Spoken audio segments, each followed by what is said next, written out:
본 방송에서 제공하는 투자 정보는 투자 판단에 대한 조언입니다. 방송에서 제공하는 주식의 가치, 가격 상승 및 가격 하락에 대해서는 방송사에서 보장하지 않습니다. 네, 오늘의 주요 헤드라인 소식입니다. 금융감독원이 삼성바이오로직스의 재감리와 관련해 기존의 입장을 유지할 것으로 보입니다. 윤석원 금감원장은 삼성바이오로직스의 고의적 분식 회계로 결론을 내렸던 이전과 큰 변동 사항이 없다며 이번 주 중 재감리 사전 조치안을 통보할 예정이라고 밝혔습니다. 법원이 한국GM을 상대로 낸 산업은행의 주주총회 개최 금지 가처분 신청을 기각했습니다. 이에 따라 오는 19일 신설법인 분리와 관련해 한국GM의 주주총회가 예정대로 진행될 가운데 한국GM은 노조의 반발에 이어 산업은행과도 갈등을 빚게 됐습니다. 현대자동차가 수소전기차 보급 확대를 위해 프랑스의 산업용 가스회사 에어리퀴드 및 다국적 에너지 기업 엔지 등과 MOU를 체결했습니다. 이번 협약으로 현대차는 오늘 2025년까지 프랑스의 승용과 상용 수소전기차 5,000대를 수출하겠다는 계획입니다.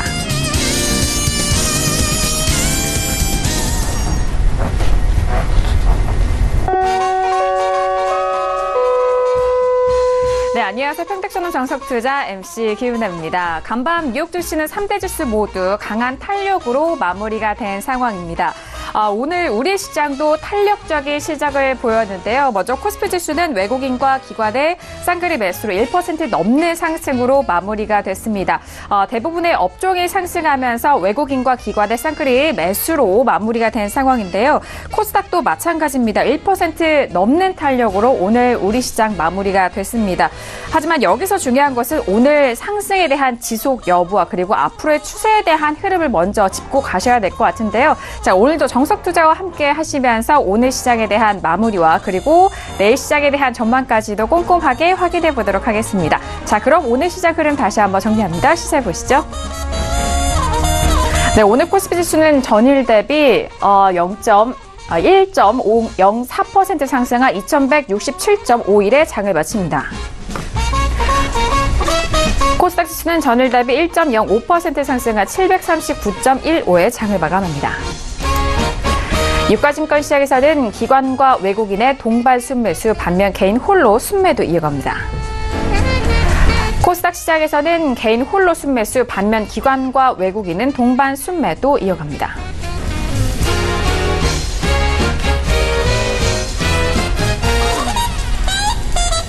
코스피 시가총액 상위 종목 확인합니다. 오늘 대부분의 업종과 시장에 대해서는 계속적으로 상승세를 이어가고 있는데요. 삼성전자와 SK하이닉스 모두 상승으로 마무리가 됩니다. 삼성전자는 44,150원에 SK하이닉스는 74,400원에 장을 마칩니다. 코스닥 시가총액 상위 종목도 확인합니다. 셀트리온 헬스케어, 신라젠을 비롯한 제약 바이오 업종 상승세가 두드러졌는데요. 셀트리온 헬스케어는 2% 넘는 상승으로 85,500원에, 신라젠은 88,300원에 오늘장 마무리가 됐습니다. 네, 오늘장 정석투자 본격적으로 시작해 보도록 하겠습니다. 자, 오늘은 수요일 저녁인데요. 수요일 저녁은요, 봉주 선생 이강민 전문가님과 함께 하도록 하겠습니다. 전문가님 어서 오세요. 네, 안녕하세요. 네, 반갑습니다. 자, 어제장 코스피 시작은 보합권에서 마무리가 됐는데 오늘은 상승으로 마무리가 됐습니다. 많은 분들 좀 오늘 방송 기다리셨을 것 같은데 오랜만에 뵌 만큼 인사 말씀 먼저 들어볼까요? 네, 시장이 참 복잡하게 이렇게 움직이는 것 같습니다. 오늘도 수급적인 흐름을 보면 코스피의 수급이 별로 그렇게 아주 좋은 상태는 아니었는데 시장이 반등했죠. 그래서 이런 게 어떤 그 시장의 흐름이나 분위기 이런 거라고 볼 수가 있겠습니다. 어쨌든 단기는 반등이 나오는 그런 흐름이니까요. 적당히 반등을 이용해서 대응하시면 될 것 같고요. 역시 장기적인 추세에 대해서는 아직까지도 계속해서 하락하는 추세를 유지하고 있습니다. 그래서 반등이 나올 때 적절하게 이용해서 대응을 하시면 되고요. 추세에 대해서 또 추세가 바뀐다면은 다른 전략을 말씀드리겠지만 아직까지 추세는 계속 이어지고 있다는 점 기억하시고요. 지금은 일단 단기 반등을 이용해서 그 반등만 이용하자. 이 정도로 말씀을 드리겠습니다. 네, 알겠습니다. 어제장에 학과장 정우 대표님의 오늘 우리 시장에 대한 반등에 대한 전망을 말씀해 주셨는데 어제장에 저희와 함께 하셨던 분들이라면 많은 도움이 되셨을 것 같고요. 자, 어제와 오늘장의 상승이 앞으로의 좀 추세 전환이 아니냐라는 그런 궁금하신 분들을 위해서는 일단 단기적인 반등으로만 좀 참고를 하시고 시장을 대응하셔라라는 말씀이셨습니다. 자, 이렇게 오늘은 봉투 선생님과 함께 할 텐데요. 1교시 들어가 보도록 하죠. 자, 오늘의 1교시는요. 업종의 이해 시간입니다.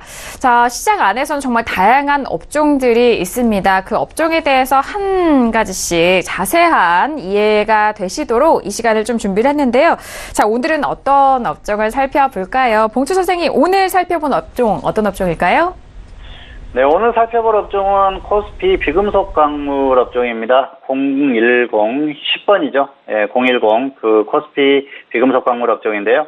비금속 광물 업종은 최근에 아마 관심을 가진 분들이 많으셨을 겁니다. 최근 흐름이 굉장히 좋았죠.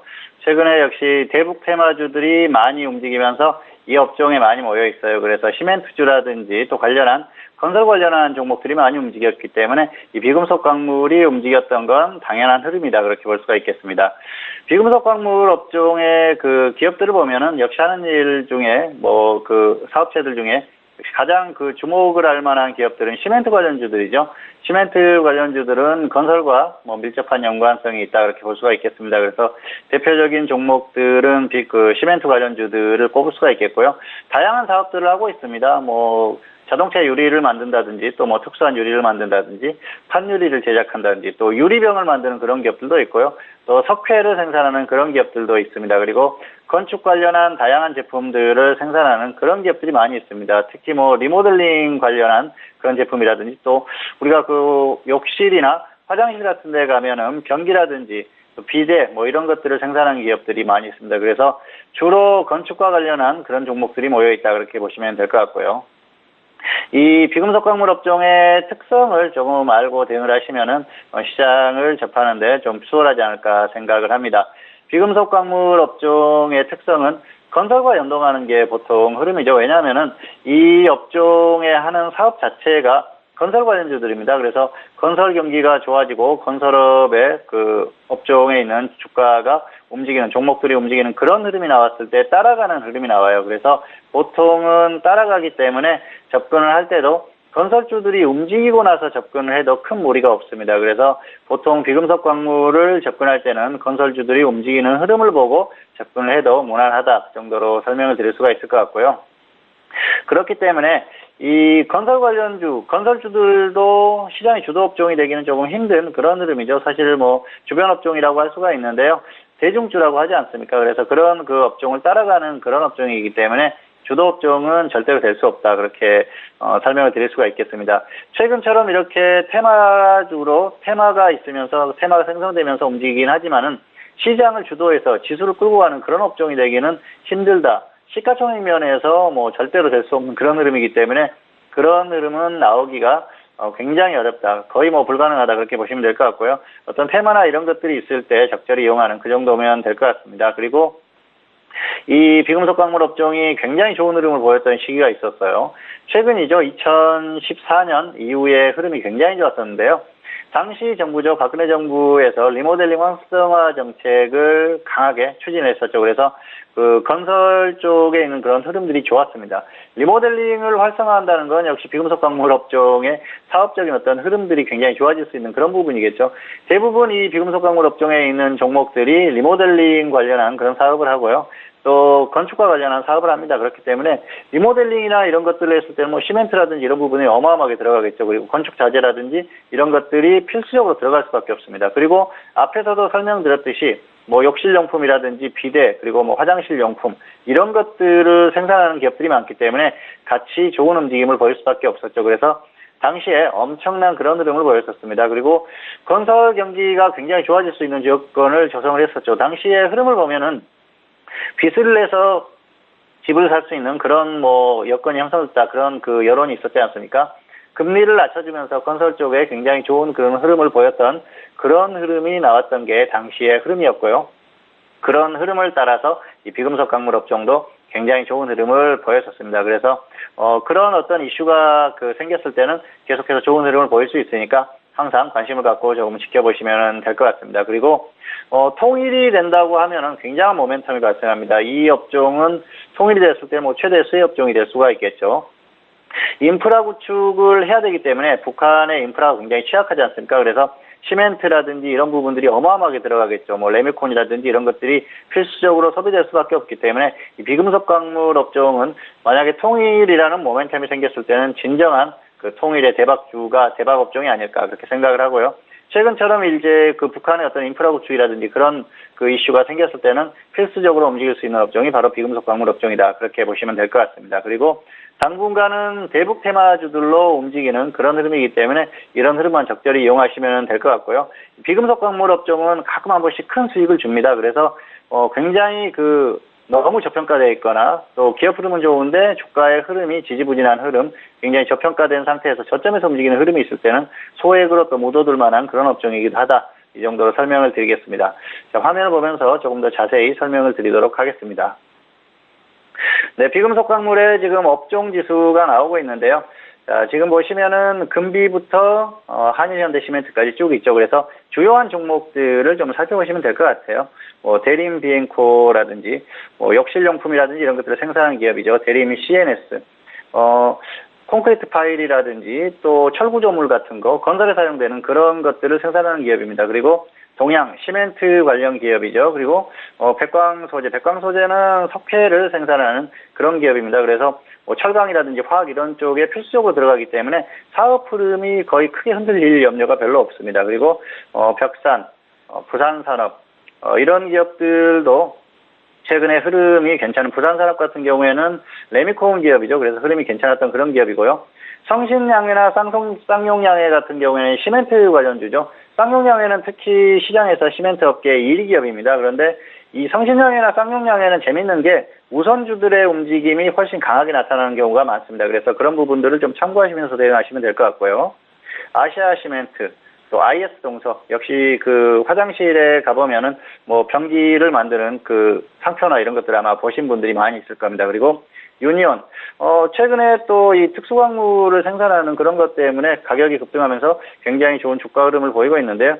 유니온이 가면서 유니온 머티리얼도 뭐 같은 그룹이기 때문에 같이 움직이는 그런 흐름입니다. 그리고 내화를 생산하는 조선내화, 한국내화, 그리고 코리아 오토글라스 같은 경우에는 자동차 유리라든지 판유리 이런 것들을 생산하면서 또 자동차라든지 건설과 관련된 그런 움직임을 보입니다. 그리고 한국석유 같은 경우에는 굉장히 조금 독특한 기업이라고 할까요? 이 기업 같은 경우에는 과거에 뭐 2013년, 14년 당시만 해도 엄청나게 저평가된 그런 기업이었는데 최근에 주가가 어마어마하게 급등을 하고 나서도 아직도 저평가되어 있는 그런 기업입니다. 그래서 상당히 그 안정적인 그런 기업이기 때문에 주가의 조정을 충분히 받고 또 저점에서 움직일 때는 언제든지 한번 또 접근해도 되는 그런 기업이다. 그렇게 설명을 드릴 수가 있겠습니다. 자, 기업들의 흐름에 대해서 조금 더 자세히 살펴보도록 하겠습니다. 자, 한국석유공업이 나오고 있죠. 한국석유 같은 경우에는 앞에서 설명을 드렸습니다. 그래서 아스팔트를 만드는 그런 기업이고요. 또 석유류의 이런 제품을 만드는 그런 기업이죠. 그렇기 때문에 안정적으로 계속해서 실적이 나오고 있습니다. 실적 부분을 보면 계속해서 안정적인 그런 흐름이 나오고 있죠. 그리고 코리아 오토글라스는 앞에서 설명을 드렸었죠. 그 유리를 생산하는 그런 기업입니다. 그래서 자동차용 유리라든지 또 판유리 이런 것들을 제작하고요. 뭐 콘크리트 파일도 있지만 주요한 것들은 역시 유리 쪽이다. 그렇게 보시면 될 것 같습니다. 그리고 내화 제품을 생산하는 한국내화나 조선내화 이런 기업들이 있고요. 그리고 또 다른 기업들을 계속 살펴보도록 하겠습니다. 자, IS동서 같은 경우에는 자, 보시면은 역시 타이드라든지 위생도기, 비데 뭐 이런 것들을 생산하는 그런 기업이에요. 그래서 건축이라든지 이런 것들의 어떤 그 흐름과 같이 갈 수밖에 없겠죠. 그래서 이 기업들의 흐름을 보시면은 역시 건설이나 이쪽과 같이 움직일 수밖에 없다는 걸 보실 수가 있습니다. 아시아시멘트도 안정적인 흐름을 보이는 기업이죠. 실적이 꾸준하게 나오고 있습니다. 최근에 뭐 당기순이익이 좀 안 좋은 흐름이긴 합니다만은 어쨌든 꾸준하게 시장에서 계속해서 매출이라든지 이런 것들을 보이는 그런 기업입니다. 그래서 이 비금속 광물 업종의 흐름을 보면은 굉장히 좀 안정성이 뛰어난 그런 기업들이다. 그렇게 보실 수가 있겠습니다. 자, 쌍용양해를 보시면은 실적이 굉장히 좋죠. 뭐 1조 5천억 넘어가는 그런 실적을 보이고 있는데요. 영업이익이나 순이익이나 이런 면에서도 계속해서 좋은 흐름을 보이고 있습니다. 그래서 이런 기업들은 뭐 크게 흔들릴 염려가 없어요. 그래서 어떤 주가의 흐름 이런 것들만 보고 접근하셔도 무난하다. 그렇게 설명을 드릴 수가 있겠고요. 성신양해 역시 마찬가지입니다. 실적 부분들에서 꾸준히 계속 좋은 흐름을 보이는 그런 기업입니다. 그리고 뭐 재무구조라든지 이런 것들이 크게 흔들릴 만한 그런 기업들이 아니에요. 그래서 항상 이렇게 어떤 그 기술적인 흐름 그런 것들을 잘 관찰하고 대응하시면 무난할 것 같고요. 부산산업은 레미콘 제조기업이죠. 그래서 최근에 움직임들이 굉장히 좋았었습니다. 최근에 뭐 대북 관련주들이 움직이면서 이런 기업들이 꾸준히 움직이는 그런 흐름이 나왔었죠. 대림 CNS는 앞에서 콘크리트 파일을 생산하는 그런 기업이라고 말씀을 드렸습니다. 그래서 건설 관련한 그런 그 흐름이 나올 때 같이 움직이는 그런 기업이고요. 그리고 대림비엔코. 대림비엔코는 역시 욕실 제품 그런 것들을 생산하는 그런 기업입니다. 뭐 화장실이나 이런 데 가서 아마 많이들 보셨을 거예요. 그런 것들을 만드는 기업들이기 때문에 꾸준히 안정적인 그런 흐름을 보이는 그런 업종이 바로 비금속 업종이다. 그렇게 볼 수가 있겠습니다. 자, 비금속 광물 업종의 최근의 흐름이 굉장히 좋죠. 최근에 대북 관련주들로 움직이는 그런 흐름이고요. 이전의 흐름을 보시면은 2014년 이후에 굉장히 좋은 흐름을 보였습니다. 당시에 정부에서 리모델링 활성화 정책 그리고 건설업계를 흐름이 좋아질 수 있는 그런 정책을 썼었죠. 금리를 낮춰주면서 집을 살 수 있는 그런 정책들을 펴면서 어떤 이 비금속 광물 업종의 흐름이 굉장히 좋을 수 있었습니다.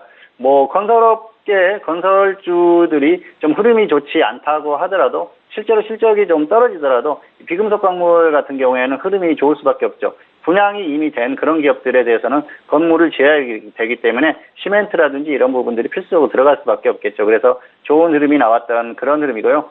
길게 한번 보시면은 한 번씩 강한 흐름을 보이는 그런 흐름을 볼 수가 있습니다. 그래서 이 비금속 광물 업종은 적당히 주가가 제대로 조정을 받고 또 기업의 흐름이라든지 이런 것들이 꾸준히 나오고 있을 때는 한 번쯤 접근할 만합니다. 특히 이제 굉장히 저평가되어 있는 그런 기업들 같은 경우에는 저점에서 묻어둘만 하다는 거죠. 앞에서 설명드렸던 뭐 한국 그 석유 같은 경우에도 그런 흐름이고요. 그래서 이 비금속 광물 업종은 좀 꾸준히 관찰을 하시고요. 또 건설이라든지 이런 쪽의 흐름이 같이 나왔을 때 접근을 하시면 무난한 업종입니다. 자, 대림비엔코. 최근의 흐름들을 보면 역시 2014년 이후에 이런 흐름들이 나왔었죠. 당시 앞에서도 설명드렸듯이 리모델링 활성화 정책에 대한 그런 기대감들이 이런 흐름들을 보였다. 그렇게 볼 수가 있겠습니다. 대림 CNS는 최근의 흐름이 그렇게 아주 강하지는 않은데요. 어쨌든 이 건설 관련한 그런 흐름에 따라서 움직이는 종목이기 때문에 또 어떤 그 이슈가 생겼을 때 충분히 움직일 수 있는 그런 기업이고요. 시멘트주들을 한번 보실까요? 네, 쌍용양회 역시 최근에 흐름이 굉장히 좋습니다. 대북 관련한 그런 그 이슈가 계속 불거지는 한 이 시멘트 관련주들은 계속 움직일 수밖에 없습니다. 그래서 그런 부분이 계속 이슈가 되는 그런 상태에서는 계속해서 관심을 갖고 좀 지켜볼 만하다. 그렇게 설명을 드릴 수가 있겠습니다. 그리고 자, 한국석유에 대해서는 앞에서 설명을 드렸었는데요. 이 종목이 또다시 엄청나게 이렇게 조정을 받기는 좀 힘들어 보이지만은 정말 크게 조정을 받았을 때는 좀 안정성이 있게 안정적으로 좀 접근할 만한 그런 기업이라고 설명을 드릴 수가 있겠습니다. 과거에 엄청나게 저평가되어 있었는데요. 지금 주가가 이렇게 상승한 부분에서도 저평가되어 있는 기업이기 때문에 정말 크게 조정을 받았을 때는 또다시 관심을 가질 만한 그런 기업이 아닌가 생각을 합니다. 그래서 비금속 광물 업종에는 저평가되어 있는 기업들이 많습니다. 그래서 그 저평가되어 있는 기업들이 제대로 조정을 받았을 때는 관심을 가져보자는 거죠. 모든 이 그 비금속 광물의 업종에 있는 이 기업들의 흐름은 그렇습니다. 그래서 어떤 이슈가 불거졌을 때는 강하게 갈 수 있는 그런 흐름이기 때문에 조금 그 자세히 관찰할 필요가 있다. 그렇게 설명을 드리겠습니다. 자, 마지막으로 비금속 광물 업종에 있는 주요한 기업들의 적정 주가를 한번 살펴보면은 역시 저평가되어 있는 기업들이 많습니다. 그래서 지금 이렇게 주가가 상승했는데도 물론 고평가되어 있는 기업도 있습니다만은 저평가되어 있는 기업들이 많기 때문에 제대로 조정을 받았을 때는 한번 관심을 갖자. 이 정도로 설명을 드리면서 오늘 비금속 광물 업종에 대한 설명은 마치도록 하겠습니다. 네, 오늘 1교시 업종의 이해 시간을 통해서 배워본 업종은요, 비금속 광물에 대한 업종 다시 한번 설명해 드렸습니다. 최근에 테마가 좀 일어나면서 이 업종이 그동안 좀 잔잔했다가 큰 이슈를 받았었던 상황이었는데요. 자, 앞으로도 꾸준하게 지켜보시면서 이 업종에 대해서 관심 있게 보시길 바라겠습니다. 통일이 된다면 엄청난 모멘텀이 발생할 수 있는 업종이기도 하고요. 그리고 인프라 구축의 필수적인 부분이기 때문에 이 업종에 대한 기본적인 분석을 다시 한번 좀 참고를 하시고요. 당분간 대북 테마로 움직임이 나올 수 있는 상황이기 때문에 관련된 테마들이 나올 때 이 비금속 광물 업종을 다시 한번 주의 깊게 보시길 바라겠습니다. 뭐 대표적인 종목으로는 대림 비엔코드 많이 좀 아실 것 같고요. 시멘트주들은 좀 한 번씩 강세 흐름을 보이기 때문에 이들 업종 관심 있어 하시는 분들은 각 종목에 대해서 꾸준하게 살펴보시길 바라겠습니다. 자, 이렇게 오늘 1교시에는요, 업종의 이해 시간을 통해서 배워본 업종은 비금속 광물까지 정리해드렸습니다. 네, 2교시로 넘어가 보도록 할게요. 오늘의 2교시는요, 종목 현미경 시간입니다. 이 시간을 통해서 그동안 매매했었던 종목에 대한 복귀도 이뤄지고요. 앞으로 좀 살펴보실 만한 종목에 대해서도 다시 한번 리뷰를 도와드리는 시간인데요. 자, 오늘은 어떤 종목들을 또 준비를 하셨는지 궁금합니다. 봉주 선생님, 오늘 배워볼 종목들, 어떤 종목들 조금 더 살펴볼까요? 네, 오늘도 두 종목을 가지고 왔습니다. 첫 번째로 살펴볼 종목은 코덱스 코스닥 150 선물인버스입니다. 종목이라고 할 수 있을까요? ETF죠. ETF를 종목처럼 매매할 수 있게 만들어 놓은 게 바로 이런 상품들인데요. ETF는 지수의 흐름을 보고 접근을 했을 때는 관심을 가질만 합니다. 왜냐하면은 사실 시장이 꾸준히 상승할 때에는 굳이 ETF에 관심을 가질 필요가 없어요. 종목 매매를 하면 됩니다. 괜찮은 종목을 접근을 해서 꾸준히 홀딩하면서 계속해서 매매를 이렇게 순환매하면 되는데요. 그렇지 않고 최근처럼 시장이 하락할 때는 반드시 ETF가 필요합니다. 특히 이제 파생을 하지 않는 그런 매매자들 같은 경우에는 ETF는 필수적이다 그렇게 볼 수가 있겠고요. 기존의 코덱스 인버스나 이런 것들을 언급을 많이 했지만 이 코덱스 코스닥 150 선물인버스 같은 경우에는 속도가 굉장히 빠릅니다. 그런 면에서 추천을 했었던 그런 상황이고요. 이 종목은 최근에 추천을 했었습니다. 7월 12일이었었죠. 당시에 6,400원, 6,200원, 6,000원 이렇게 분할 매수를 하자 그렇게 추천을 했습니다. 그리고 결국은 단가를 꾸준히 낮춰서 평균 6,225원까지 단가를 낮추고요. 최근에 이제 매도를 했습니다. 7,980원에 매도를 하면서 약 12% 정도 수익을 거뒀는데요. 짧은 기간이라고 생각을 할 수도 있고 또 긴 기간이라고 생각을 할 수도 있는데요. 사실 인버스를 가지고 이 정도 기간이면 그렇게 긴 시간은 아니라고 생각하고요. 12% 정도 수익을 거뒀기 때문에 충분히 괜찮은 수익이 났다 그렇게 볼 수가 있겠습니다. 최근에 지수가 급락하면서 수익이 좀 커지는 그런 상황이었고요. 다만 이제 단기적으로는 어느 정도 또 지수가 반등할 가능성이 있었기 때문에 여기에서는 한번 정리를 해주고 가는 게 맞지 않나 그렇게 생각을 했습니다. 수익을 극대화할 수 있는 그런 방법이었다고 생각을 하고요. 이제 또 지수가 조정을 받으면서 또 조정을 살짝 받는 그런 흐름이기 때문에 어쨌든 대응 자체는 괜찮았다 그렇게 보고 있습니다. 이게 굉장히 속도가 빨라요. 그래서 코덱스 인버스, 코스피를 기반으로 한 그런 인버스보다는 굉장히 속도가 빠르기 때문에 이렇게 대응하는 게 맞지 않나 그렇게 생각했습니다. 그리고 최근에 또 움직임을 보면은 코스피 같은 경우에는 어느 정도 속도감이 좀 덜한데 코스닥 같은 경우는 굉장히 등락이 심하지 않습니까? 코스피가 2를 움직였을 때 코스닥은 2가 움직인다. 그 정도로 보시면 될 것 같아요. 그래서 지수가 반등이 나오는 똑같은 구간에서라도 코스닥이 더 강하게 반등이 나올 수밖에 없겠죠. 그런 면을 봤을 때는 일단 한번 정리를 해주고 지수가 확실히 또 반등이 나온다고 하면은 다시 반등 고점에서 다시 한번 접근을 해도 되기 때문에 일단 한 번은 수익 실현을 하고 가는 게 맞겠다 싶어서 그렇게 대응을 했습니다. 그리고 기존의 인버스를 가지고 계신 분들은 물론 추가적으로 매수를 할 수도 있겠지만 인버스가 없는 분들 같은 경우에는 이게 오히려 더 속도가 빠르기 때문에 충분히 접근이 가능하다 싶어서 추천을 했었던 그런 상황입니다. 자, 차트를 보면서 조금 더 설명을 드리도록 하겠습니다. 네, 지금 보는 게 코덱스 코스닥 150 선물인버스인데요. 7월 12일에 추천을 했었죠. 그래서 당시 흐름을 보면은 7월 12일입니다. 그래서 여기에서 추천을 했었어요. 지금 양봉이 나오고 다음날 조정을 좀 받았죠. 이게 무슨 뜻일까요? 지수가 하락했다가 다음날 반등이 좀 나왔다는 거죠. 당시의 흐름을 보면은 여기서 충분히 접근을 할 만한 그런 상황이었다고 생각을 합니다. 6,400원, 그리고 혹시라도 더 하락하면은 6,200원, 6,000원까지 3차까지 분할 매수를 하자 했는데 결국은 뭐 3차까지는 오지 않았었죠. 다만 이제 단가를 여러 번 낮추는 작업을 하면서 단가를 낮췄습니다. 그래서 결국 6,200원까지 왔었죠. 여기까지 반등이 나왔을 때는 그냥 홀딩을 시켰습니다. 왜냐하면은 이때는 지수가 계속 빠질 가능성이 충분히 있었고 더 빠진다고 하면은 무리해서 그냥 이렇게 매도했다가 다시 매수할 필요가 없었죠. 계속 끌고 가도 되는 그런 상황이었습니다. 그런데 지수가 갑자기 반등이 좀 나오는 구간이 있었죠. 여기에서 생각보다 강하게 반등이 나왔습니다. 그래서 조금 뭐 심적으로는 좀 이게 아닌데 그런 생각도 했습니다만 어쨌든 이런 상황에서 오히려 추가하면서 단가를 낮추는 계기가 됐고요. 최근에 이렇게 상승이 나왔죠. 지수가 굉장히 크게 급락했습니다. 자, 이 흐름을 코스닥 지수로 한번 보실까요? 코스닥 지수를 보면은 역시 7월에 당시에 7월 12일 정도가 이 정도죠. 그래서 이날 그 흐름을 확인하고 여기에서 이제 매수를 했는데요. 당시의 흐름을 보면은 코스닥 같은 경우에는 고점 이후에 완벽하게 하락 트렌드가 확인이 됐습니다. 그래서 여기에서 지수의 흐름은 확인이 됐다. 그렇게 볼 수가 있겠습니다. 그렇기 때문에 계속해서 하락할 가능성이 높다고 봐서 여기에서 접근을 했고요. 그리고 결과적으로는 여기까지는 좋은 흐름이 나왔습니다. 그런데 이후에 이제 생각보다 좀 강한 반등이 나오면서 조금 그 어려운 시기가 있었습니다만 결국은 최근에 지수가 이렇게 급락하면서 수익을 거둘 수 있었던 그런 흐름입니다. 그리고 이 지수의 트렌드 자체는 어차피 계속해서 하락하는 트렌드인데 지금은 단기 반등을 이용해서 수익 극대화를 위해서 한번 정리를 해주고 가는 그런 흐름을 보자 그렇게 해서 일단 정리를 한 상태입니다. 그리고 다시 조정을 받으면은 다시 접근을 하면 되기 때문에 여기서는 뭐 크게 걱정할 필요가 없을 것 같습니다. 그리고 뭐 혹시라도 그냥 간다면 어쩔 수 없는 부분이고요.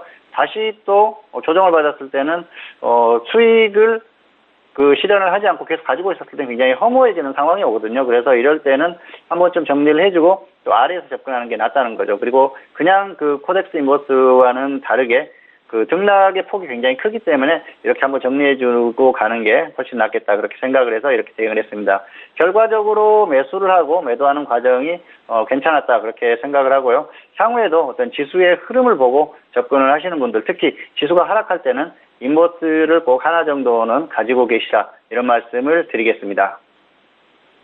자, 두 번째 종목은 에이프로젠 HNG입니다. 에이프로젠 헬스케어 앤 게임즈죠. 이 종목은 최근에 매수한 종목은 아니고요. 이 종목은 1월 15일에 추천을 했었던 상황입니다. 3,200원, 2,900원, 평균가 3,050원 대비 손절 마이너스 10%, 수익은 플러스 20% 이상 보자. 이렇게 추천을 했었던 그런 상황이고요. 당시에 이제 매수를 하고 나서 곧바로 좀 흐름이 나오면서 수익 실현을 했었어요. 그래서 당시에 매수 이후에 급등을 하니까 처음에는 20% 정도만 노리는 그런 전략이었었는데 20%가 가까워왔을 때 20% 이상 계속해서 홀딩하는 전략을 구사를 했습니다. 그리고 30%가 넘어갔을 때 플러스 20%나 플러스 50% 먼저 오는 쪽에서 정리를 하자고 했는데 내심 그 50%가 먼저 올 가능성이 높다고 생각을 했습니다. 그런데 결과적으로는 50%에 조금 못 미치면서 하락했어요. 그래서 당시 흐름을 보면은 계속 상승할 가능성이 높다고 봐서 홀딩을 했었는데 결국은 20%가 먼저 와서 20% 수익 매도를 했던 그런 상황이고요. 그 마음속으로는 50% 이상 더 끌고 갈 욕심이 있었기 때문에 그런 전략을 구사했었는데 여러모로 좀 아쉬운 흐름이었습니다. 이 종목은 당시에 움직임이 나왔던 게 바이오 관련주로 움직임이 나왔습니다. 그래서 그 바이오 관련한 사업에 대한 그런 이슈가 나오면서 움직임이 있었습니다. 당시에 바이오의 흐름이 좋았었죠. 조금 조정을 받기는 했지만 어쨌든 계속해서 흐름이 나오는 상황이었고요. 그런 흐름을 봤을 때는 역시 이 에이프로젠 HNG도 계속해서 흐름이 나올 가능성이 상당히 높다 그렇게 봤습니다. 결국은 바이오의 어떤 그런 흐름을 이용한 그리고 순환매를 이용한 그런 대응이 충분히 적절하다 생각을 했기 때문에 추천을 했었던 상황이고요. 적절하게 수익이 났지만 조금 아쉬움이 있었고요. 그리고 매도 이후에 다시 접근을 고민을 했었는데 이후의 흐름은 조금 그 생각했던 것보다 약했기 때문에 접근을 하지 않았었던 그런 흐름입니다. 자, 차트를 보면서 좀 더 설명을 드리도록 하겠습니다. 1월에 1차 매수가가 3,200원인데요. 지금 가격을 보면 나와 있지가 않죠. 이게 그 최근에 여기를 보시면은 이제 벌리라 그랬어요. 그래서 지금 2분의 1 된 가격이고요. 자, 지금 현재 과거의 가격으로 한번 보도록 하겠습니다. 이렇게 보면은 가격이 나오죠. 3,200원입니다. 그래서 이 정도에서 매수를 했죠. 이날입니다. 1월 15일에 매수를 했는데요. 당시 매수가 되고 나서 바로 좀 반등이 나왔고요. 이후에 곧바로 급등이 나왔었죠. 그러면서 수익 달성이 됐는데 조금 더 욕심을 가지고 끌고 가다 보니까 결국은 20%의 매도를 했는데 조금 아쉬웠던 상황이죠. 사실 거의 뭐 45% 정도 왔기 때문에 50% 이상 끌고 갈 생각을 했는데 조금 아쉬운 그런 상황이었습니다. 그래서 좀 아쉬움이 남지만 어쨌든 결과적으로는 좋았던 그 종목이고요.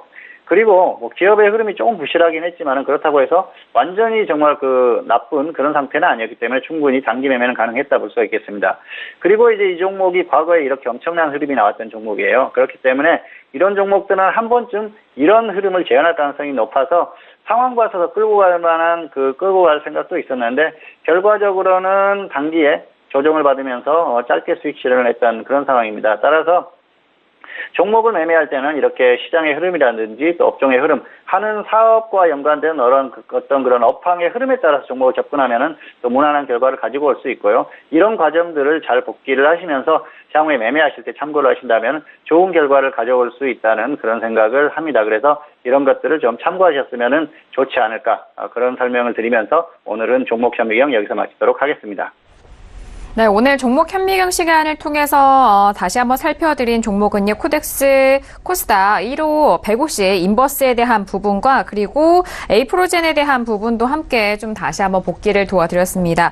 코스닥 선물 인버스는 일단 코덱스 인버스 없는 분들을 위해서 좀 함께 참고로 종목에 대해서 설명을 도와드렸는데 일단 코스닥과 코스피를 비교했을 때 이 반등에 대한 부분 또는 하락에 대한 부분이 코스닥이 조금 더 뭐라고 해야 될까요? 좀 탄력적인 부분이 있습니다. 그런 부분에 있어서 더욱더 좀 수익적으로 극대화할 수 있는 부분도 있고 또는 또 손실에 대한 부분도 같이 좀 존재를 합니다만은 시장의 상황에 맞춰서 일단 추세 하락으로 봤을 때 어느 종목에 좀 접근을 하고 공략을 해야 되는지 오늘은 두 종목에 대해서 다시 한번 살펴드렸으니까요. 많은 참고 되셨길 바라겠습니다. 자, 이어서 선생님 질문 있어요 시간으로 넘어가 보도록 하겠습니다. 자, 오늘도 많은 질문들, 다양한 질문들을 접수를 해주셨는데요. 첫 번째 질문부터 확인해 보도록 하죠. 끝자리 8995님의 질문입니다. CJ 우선주를 매수가 63,500원에 비중 20% 질문을 주셨습니다. 자, 봉추 선생님 이 질문에 대해서 학점 먼저 확인해 볼까요? 네, 학점은 C고요. 마이너스 5%나 마이너스 15% 먼저 오는 쪽에서 정리를 해주시기 바랍니다. 사실 지금 이 종목을 보면은 매수는 뭐 가능했다고 생각을 합니다. 그런데 대응 자체가 그렇게 좋지 않았어요. 기준 없는 대응을 했습니다. 거의 12% 넘게 하락했는데요. 사실 정확한 대응은 아니죠. 그리고 매수가 썩 그렇게 좋지는 않았습니다. 차트를 보면서 설명을 드리겠습니다. 63,500원에 매수를 하셨는데요. 여기에서 매수를 하신 거예요. 지금 제가 이게 매수가 그렇게 좋지 않다고 설명하는 이유가 뭘까요? 지수의 흐름이 최근에 이제 반등이 나오기는 했지만은, 지수가 그렇게 추세적으로 갈 만한 상황은 아니었거든요. 그런데 지수가 혹시라도 반등이 더 나와줄 수 있다고 생각을 했다고 하면은 매수는 할 수 있습니다. 그런데 대응을 잘해야죠. 지수가 하락하면서 종목들도 하락했지 않습니까? 특히 최근에 이렇게 급락하는 구간에서 종목도 급락했어요. 지주사입니다. 지주사는 결국은 지수의 흐름을 따라갈 수밖에 없죠. 그리고 CJ 같은 우량주의 우선주지 않습니까? 그래서 결국은 그런 흐름을 따라갈 수밖에 없는데 그런 것들에 대한 대응이 좀 잘못됐다 해서 그게 좀 아쉬운 부분이다 그렇게 볼 수가 있겠고요. 반등이 나와도 지수의 흐름을 보면은 본전까지 오기는 어렵습니다. 그렇기 때문에 마이너스 5% 정도 오면은 감사한 마음으로 정리를 해주시고요. 여기에서 그냥 빠졌을 때는 지수의 흐름이 좋지 않을 가능성이 상당히 높습니다. 그래서 더 하락하면 마이너스 15%에 정리하시고 관망하시는 게 좋을 것 같습니다. 네, 첫 번째 질문은 CJ 우선주 질문을 주셨습니다. 현재 55,800원의 종가가 확인이 되는데요. 손실을 계속해서 보고 계세요. 학점은 C학점 확인이 된 상황이고요. 손절은 마이너스 5%입니다. 짧게 잡아드렸고 먼저 오는 가격대, 손절 마이너스 5% 또는 손절 마이너스 15% 먼저 오는 가격대에 좀 먼저 처리를 하시고 대응해 보시길 바라겠습니다. 자, 지금 시각이 10시 32분 지나면서 오늘 뉴욕 증시가 개장이 된 상황입니다. 일단 뉴욕 증시는 혼조 출발한 상황인데 전일장에 대해서는 모두 상승으로 마무리가 된 상황이고요. 자, 오늘은 이제 오후로 넘어가는 FOMC 의사록 발표를 좀 대기를 하고 있는 상황 속에서 일단 혼조 출발했다라는 소식 전달을 해드립니다. 잠시 후 시황센터 연결해서 더욱더 자세한 소식도 전달해드릴게요. 자, 이어서 다음 질문도 확인해 보도록 하겠습니다. 다음 질문은요. 끝자리 7829님의 질문인데요. 세종텔레콤을 매수가 740 744원에 비중 10% 질문 주셨습니다. 자, 봉추 선생님, 이 질문에 대해서 학점 알아볼까요? 네, 학점은 F고요. 손절 마이너스 15%나 마이너스 35% 먼저 오는 쪽에서 정리를 하시기 바랍니다. 사실 매수도 좀 좋지 않았었고요. 그리고 대응 자체가 잘못됐습니다. 31% 마이너스 31%까지 홀딩하셨어요. 상당히 잘못된 거죠. 차트로 설명을 드리겠습니다. 자, 744원이면은 여기에요. 그래서 여기서 매수를 하셨는데요. 여기에서 매수를 하셨다고 하면은 말도 안 되는 매수죠. 정말 잘못한 거고요. 여기에서 혹시 매수를 하셨다고 해도 잘못한 겁니다. 왜냐하면 기준 없이 계속 홀딩하셨어요. 그래서 상당히 잘못됐고요. 본전이 왔을 때도 정리를 했다는 게 더 잘못된 거죠. 그리고 여기에서 매수를 했다고 하면은 이건 정말 말도 안 되는 추격 매수입니다. 그렇기 때문에 상당히 잘못된 매매를 했습니다. 제사이동통신과 최근에 또 철도 관련주 대북 테마로 움직였었는데요. 철도 관련주에 포함됐으면서도 움직임이 없어요. 그렇기 때문에 강하게 상승할 만한 그런 기대감이 없습니다. 현실적으로 본전이 오기 어렵다고 생각을 합니다. 그리고 웬만큼 추가해서는 티도 안 나기 때문에 추가에 대한 생각도 안 하시는 게 좋은데 또 추가할 만한 상황도 아닙니다. 그래서 가지고 있는 것만 가지고 대응을 하시는 게 좋을 것 같습니다. 어쨌든 반등하면 마이너스 15%에 적당히 정리해 주십시오. 그리고 하락했을 때는 마이너스 35%에 저점 이탈하는 상황에서는 정리하시고 관망하시는 게 좋을 것 같습니다. 네, 두 번째 질문 세종텔레콤에 대해서 질문을 주셨는데요. 일단 아쉽게도 F학점이 확인이 됐습니다. 지금 반등 시에는 마이너스 15% 그리고 또 하락 시에는 마이너스 35% 먼저 오는 가격대 정리를 하시고 추가적인 비중은 늘리지 마시라라는 질문까지 대답까지 다시 한번 정리 도와드립니다. 자, 이어서 다음 질문도 확인해 볼까요? 끝자리 7459님의 질문이고요. 동안수산을 매수가 11,000원의 비중 80% 질문을 주셨습니다. 자, 봉추 선생님, 동안수산 먼저 학점 확인해 볼까요? 네, 학점은 C입니다. 그리고 하락하면 마이너스 15% 손절하시고요. 반등하면은 본전의 일부는 매도하십시오. 그리고 나서 상승하면 수익은 10% 정도만 짧게 노리시고요. 하락했을 때는 10,000원에 한번 추가를 하세요. 그리고 나서 손절 10%, 수익 15% 평균가 대비해서 이렇게 대응하시면 될 것 같습니다. 지금 일부만 매도를 하자고 말씀은 드렸는데요. 사실 정상적인 그 상황이라면은 60% 이상 비중은 매도를 하셔야 됩니다. 지금 비중이 너무 많아요. 80%인데 투자 금액이 얼마인지 모르기 때문에 일부만 매도하자고 말씀드렸습니다. 투자 금액이 많다고 생각을 하신다면은 60% 비중 이상은 매도를 하시고 대응을 해보시고요. 그리고 투자 금액이 그렇게 많지 않다고 하더라도 최소한 절반 이상은 매도를 하시기 바랍니다. 자, 차트로 설명을 조금 더 드리겠습니다.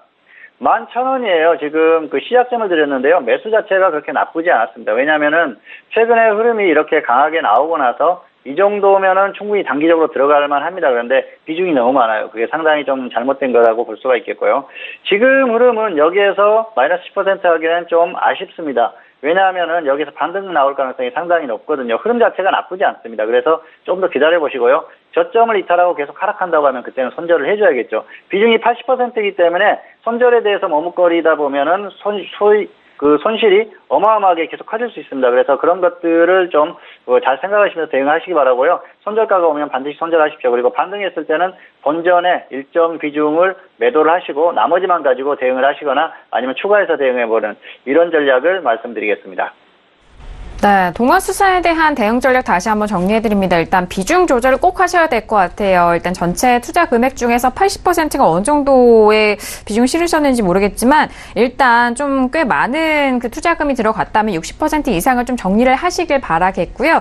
자, 그리고 손절은 마이너스 15% 또는 본전의 일부 매도 그리고 수익을 10% 이상을 보시고요. 또는 10,000원대까지 좀 내려온다면 그때 추가 비중 추가를 좀 해보자라는 의견까지 다시 한번 확인해 보시길 바라겠습니다. 자, 이어서 다음 질문도 확인해 볼게요. 끝자리 3559님의 질문이고요. 시노펙스를 매수가 3,420원의 비중 15% 질문 주셨습니다. 봉추 선생님, 이 종목에 대해서 학점 확인해 볼까요? 네, 학점은 C입니다. 그리고 본전 매도하시거나 손절 20%, 마이너스 20% 오면은 손절을 하시기 바랍니다. 최근에 수소차 테마로 움직이는 그런 종목이에요. 그래서 반등이 조금 나오는데요. 사실 매수는 괜찮았습니다. 그런데 대응 자체가 조금 잘못됐던 그런 상황입니다. 차트로 설명을 드리겠습니다. 3,420원이죠. 여기에서 매수를 하셨는데요. 매수 자체는 괜찮습니다. 단기의 흐름이 괜찮았기 때문에 충분히 매수를 해볼 만한 그런 가격이죠. 다만 대응이 잘못됐죠. 마이너스 18%까지 홀딩하셨습니다. 지금 낙폭이 있기 때문에 본전이 왔을 때는 일단 매도 후에 다시 접근을 고민을 해보시고요. 그리고 저점 이탈하면 손절하십시오. 마이너스 20% 정도까지 왔을 때는 흐름 자체가 좀 끝나는 흐름이에요. 길게 보면은 추세적으로 하락하다가 지금 반등이 나오지 않습니까? 그래서 추세적인 흐름을 이어갈 가능성이 높기 때문에 그때는 손절을 해주시기 바랍니다. 역시 수소차 테마로 좀 움직임에 대한 기대감은 있지만은 낙폭이 있었기 때문에 정리를 한 후에 다시 한번 접근하는 게 좋지 않을까 그렇게 생각을 합니다. 그래서 본전 매도나 마이너스 20% 이렇게 대응하시면 좋을 것 같습니다. 네, 시노펙스에 대한 학점은요, C학점으로 확인이 됐고요. 대응 전략은 본전 매도 또는 손절은 마이너스 20% 대응 전략 다시 한번 정리합니다.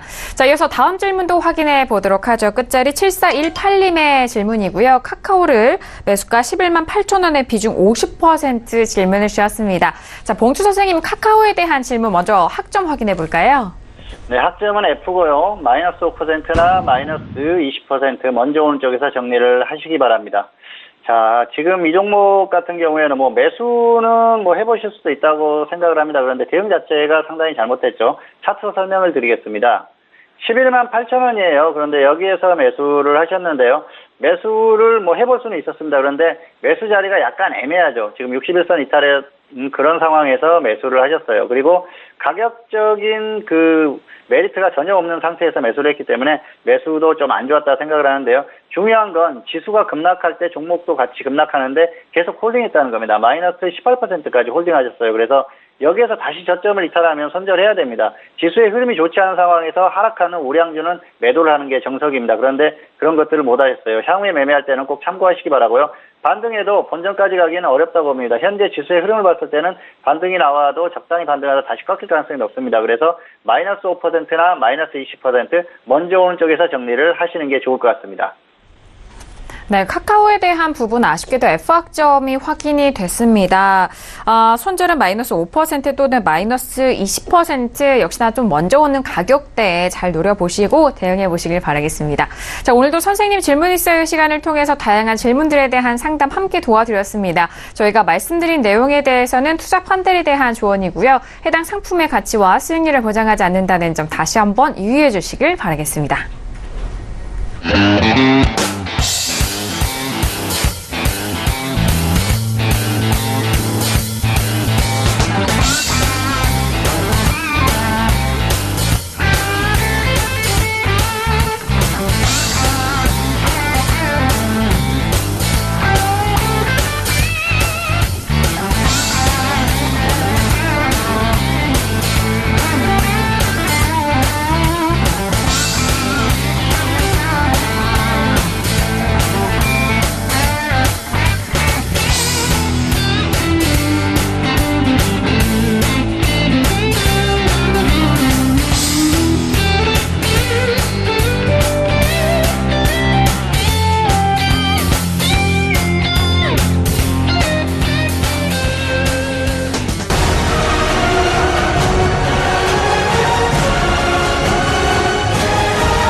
네, 글로벌 시황센터 박나경입니다. 오늘 뉴욕 증시 개장 상황 전달드리겠습니다. The Dow falls more than 150 points at the open as volatile trade continues라고 볼 수 있는데요. 네, 3분기 기업 실적 나오고 있는 상황 속에서 다양한 변동성들이 속출하고 있습니다. 이러한 변동성 속에서 오늘은 사실 뉴욕 증시 혼조 출발했다는 소식인데요. 일단 다우지수 같은 경우에는 150포인트 정도 넘게 하락 출발했다는 소식입니다. 네, 하지만 나스닥 같은 경우에는 넷플릭스의 이런 호실적과 또 증시 상승으로 인해서 오늘 상승을 견인했다라는 소식도 함께 들어와 있습니다. 네, 넷플릭스는요, 2분기에 비해서 이번 분기에는 이 구독자 수가 급증하면서 이 부분을 또 증시 상승 견인의 요인으로 꼽을 수 있겠다라는 외신 쪽의 분석입니다. 네, 좀 더 자세하게 말씀을 드리자면, 네, 지금 말씀드린 대로 혼조 출발했다는 소식도 함께 들려오고 있고요. 또 넷플릭스 소식도 들려오고 있습니다. 네, 그리고 은행주들도 좋은 성적 내고 있다는 소식 함께 계속해서 들어오고 있고요. 네, 그리고 한편으로 보면 IBM은 다소 좀 실망스러운 실적이 나오면서 이 부분이 좀 증시 하락이 이어지면서 역시 오늘 이제 증시 출발에도 영향을 끼쳤다라는 소식도 함께 들어와 있습니다. 하지만 이제 어제의 장에서 계속해서 말씀을 드렸는데요. 팍트셋의 전망에 따르면 S&P를 비롯해서 모든 증시 상황이 전년 동기 대비 아주 좋은 실적으로 나올 것으로 예상된다라고 이야기를 하고 있습니다. 네, 한편 다양한 이야기들 또 나오고 있는데요. 네, 오늘 9월 미국 주택 착공 실적이 5.3% 하락치 나오면서 월가 예상을 또 하회했다는 소식도 함께 말씀드리도록 하겠습니다. 네, 이어서 중국 증시 마감 상황입니다. 네, China stocks ends higher led by infrastructure and utilities라고 볼 수 있는데요. 네, 중국 증시는 상승장과 또 하락장을 오가는 롤러코스터 장세 끝에 결국은 좀 상승으로 마감을 했다라는 소식입니다. 네, 지수는 장중 재차 4년 내 최저치를 경신하는 약세를 보이기도 했지만 인프라 업종과 유틸리티 이런 업종의 강세에 힘입어서 반등에 성공했다는 소식이고요. 상하이 종합지수 0.60% 상승한 2561.6일에 마쳤고 선전 종합지수는 0.81% 높아진 1266.55에 마쳤습니다. 네, 전날 4년 만에 최저치로 밀린 후에 사흘 만에 이렇게 상승한 수치인데요. 네, 전문가들은 지난주에 단기 모멘텀 투자자들이 투자금을 빼내면서 이 시장의 불안감이 커졌지만 이게 뉴욕 증시 상승과 함께 이 같은 우려가 다소 좀 누그러들면서 이날 아시아 증시가 대부분 올랐다라고 분석을 했습니다. 네, 다만 19일에 중국의 3분기 GDP와 또 9월 소매 판매 및 산업 생산 그리고 고정 자산 투자 등의 이런 지표를 발표를 앞둔 시점이기 때문에 경계심은 좀 지속됐다는 분석입니다. 네, 그리고 트럼프 대통령은 연준의 금리 인상을 계속해서 비판을 하고 있습니다. 한편 오늘도 역시 이 소식 들어와 있는데요.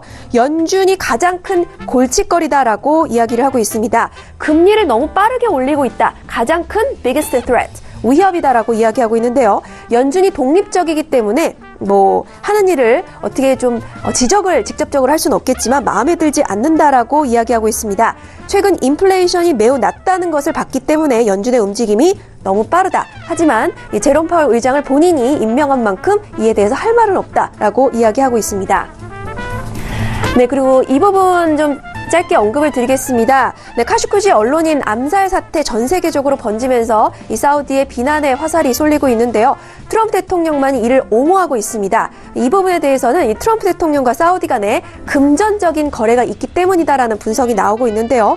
이 트럼프 대통령이 급하게 현금을 마련하기 위해서 요트를 매물로 내놓고 또 플라자 호텔 혹은 또 트럼프 타워 등을 이 사우디 측에서 구매를 했기 때문이다라는 분석이 나오고 있습니다. 네, 그러면서 이 유착 관계에 대해서 이 트위터에 대해서 이렇게 이야기를 했습니다. 이를 강력하게 부인을 하면서 페이크 뉴스라고 비난을 하고 나서고 있는데요. 네, 외신 쪽에서는 결국 이 사우디 왕실은 관여되지 않았다라는 방향으로 합의할 것으로 전망이 되고 있습니다. 네, 한편 또 미국의 유일한 중동 지역 우호국이라고 할 수 있는 사우디를 잃을까봐 이 트럼프 대통령이 이러한 발언을 내놓고 있다는 분석도 나오고 있습니다. 네, 이상 오늘까지 글로벌 시황센터 박나경이었습니다. 네, 오늘은 FMC 의사록 공개를 앞두고 현재 혼조세로 시작이 된 상황입니다. 어제장까지도 우리 시장과 마찬가지로 상승으로 마무리가 된 상황인데요. 자, 그렇다면 목요일장에 대한 전망 봉추 선생님과 함께 짚어보도록 하겠습니다. 자, 봉추 선생님, 내일 우리 시장 어떤 전망을 보고 계시나요? 네, 현재 흐름을 보면은 역시 내일은 전약 후강 이럴 가능성이 높다 그렇게 보고 있습니다. 미국 시장이 하락하면 아무래도 영향을 받을 수밖에 없겠죠. 그래서 조금 조정을 받을 수는 있을 겁니다. 그런데 한국 시장의 흐름 자체가 단기 반등 흐름이에요. 그래서 결국은 또 반등을 시도할 가능성이 높습니다. 지수의 결과가 상승이나 하락이나 하락할 수는 있겠지만은 낙폭이 있더라도 다시 반등을 시도할 가능성이 높다는 것이죠. 그래서 지금 흐름 자체는 그냥 크게 계속해서 빠지는 흐름보다는 계속해서 반등을 시도할 가능성이 높습니다. 그래서 일단 반등 시도 가능성이 충분하다. 그렇게 보시면 될 것 같고요. 단기적으로는 계속해서 반등을 시도하는 흐름이 나올 가능성이 상당히 높습니다. 그동안 낙폭이 워낙 과했기 때문에 단기적으로 반등이 나오는 게 또 맞는 그런 흐름이다 볼 수가 있습니다. 그래서 이렇게 지금 시장 자체가 단기 반등이 나오는 흐름입니다. 그렇기 때문에 이런 흐름을 이용해서 단기적인 매매는 충분히 가능하다고 생각하고요. 다만 이제 우리가 생각할 건 추세적인 흐름 자체가 하락하는 흐름이었기 때문에 반등의 끝을 어느 정도 볼지 그 정도를 생각하면서 항상 다시 지수가 하락할 수 있다는 걸 생각하면서 대응하는 그런 자세가 필요하다. 이렇게 말씀을 드리겠습니다. 네, 일단 단기적인 반등을 잘 활용하셔야 될 것 같고요. 내일장은 전약 후 강의 장세에 대한 전망 들어봤습니다. 자, 오늘 함께 해주신 봉추 선생님과는 여기서 인사 나누도록 하겠습니다. 봉추 선생님 오늘 말씀도 감사합니다. 네, 감사합니다. 네, 수요일장 평택전도 정석투자를 통해서 다양한 소식들 전달을 해드렸습니다. 저희가 말씀드린 내용에 대해서는요, 투자 판단에 대한 조언이고요. 해당 상품의 가치와 수익률을 보장하지 않는다는 점 다시 한번 유의해 주시길 바라겠습니다. 자, 오늘 저희가 준비한 소식과 내용은 여기까지고요. 저희는 내일 이 시간 다시 돌아오도록 하겠습니다. 함께해 주신 여러분 오늘도 고맙습니다.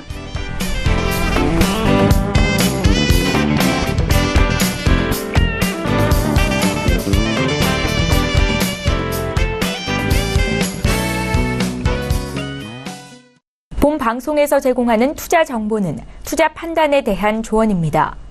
방송에서 제공하는 주식의 가치, 가격 상승 및 가격 하락에 대해서는 방송사에서 보장하지 않습니다.